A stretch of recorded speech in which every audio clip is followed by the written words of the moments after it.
I'm gonna let my peppers and onions become translucent. I don't want them to burn. I don't want them to get brown. I just want to open the pores enough for all that sauce to soak in and for a little bit of that flavor to bleed out.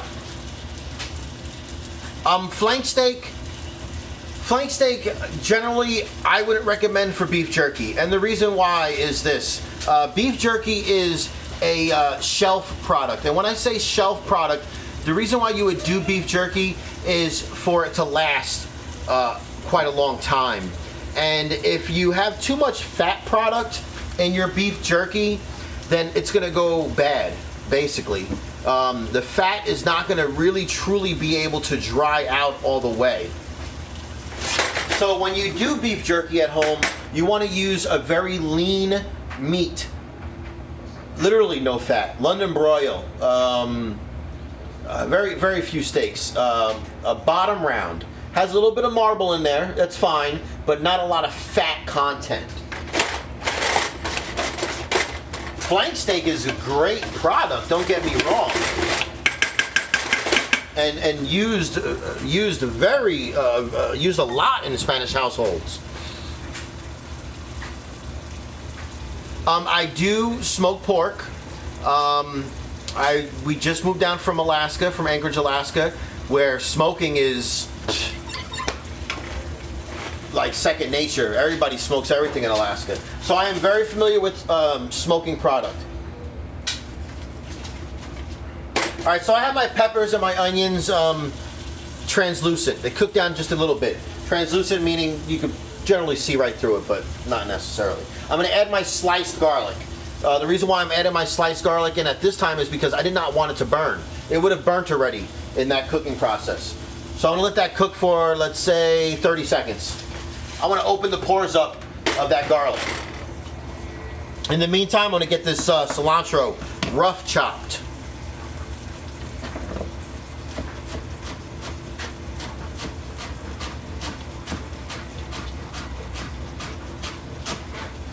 I'm going to give the cilantro just a rough chop. Like I said earlier, I want to keep that body in my sauce. I want to see that. The cilantro leaves.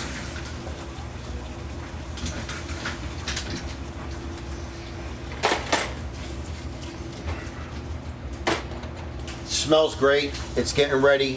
What I'm going to do next is I'm going to dump in my kidney beans, and then I'm going to dump in my tomato sauce. Now, it's not a marinara. I'm going to use the tomato sauce, but I'm going to flip it. And I'm going to put my sofrito in there, and that's what's going to make it the Spanish version. It's all that cilantro in there. It's different, different cultures use the same product, but they put a little twist on it to make it their own.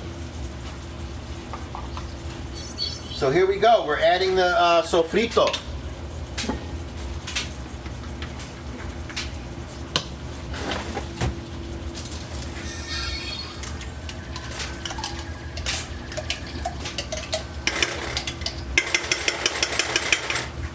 Now I'm not going to use the whole bottle because it costs $5 a bottle. So I want to get like 3 meals out of it.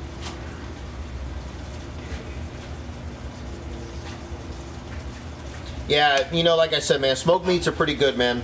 I used to smoke salmon. I used to smoke prime rib.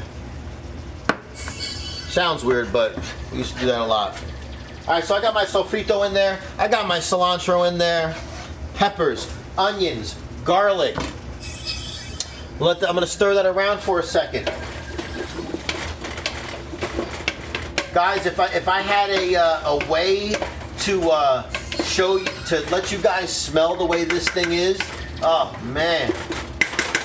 I just hope you guys are taking notes or always going back to my videos and taking a look, because this is stuff that you could do at home. It's very easy. You don't have to be Emerald. You don't have to be Gordon Ramsay. You don't have to be some, professional 5-star chef to do this stuff. This is home-cooked food. This is from the heart. You have a little bit of heart and a little bit of soul and a little bit of flavor, natural flavor, and you're good to go, man.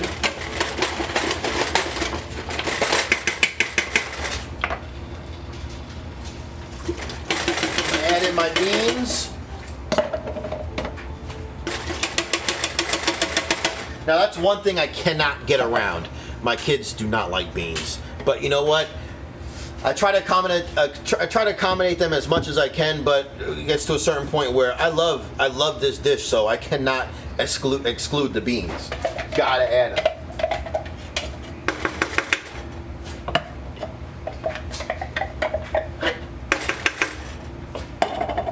All right, so we got the beans in. One thing we're missing, and I forgot to tell you guys. This little twist I like to put on it. I'm not the first person to do it. I didn't make it up. I didn't invent it. You know, it was passed down to me, like I said before. I'm gonna throw a couple of olives in there. That vinegar, that flavor. Get some of that juice in there.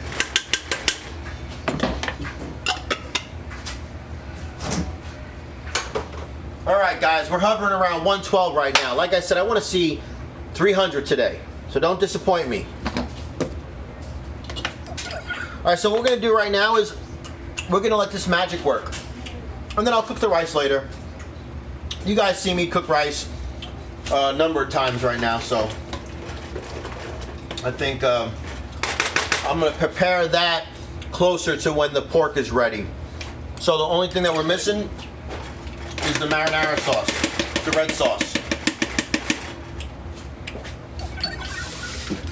and a little bit of water just to stretch it out. If I had some red wine or something, I would add that.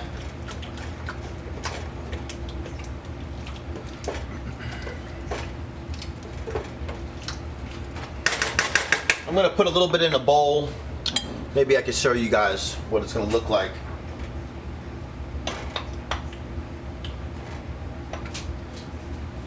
But this is basically gonna be the finished product right here. And you can see the olives, the beans, the peppers, the cilantro, and you let that cook for a couple hours. That's money right there. And you're gonna let it cook on very low, very low. You don't want anything to burn. You kind of want to set it and forget it. We're gonna get cleaned up real quick. I'm gonna be right back, and we're gonna start this beef jerky because we are pretty much done with our proper prior preparation of our dinner.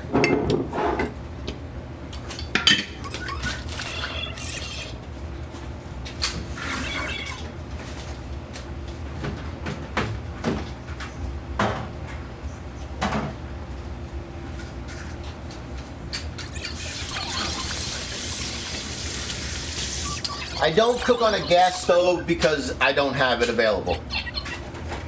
Do I prefer gas over electric? Yes. I would love to cook on a wooden stove. Not a wooden stove, but you know, a wood burning stove. That would be awesome. You get the house smelling good. You get the house warmed up so you save on your electric bill.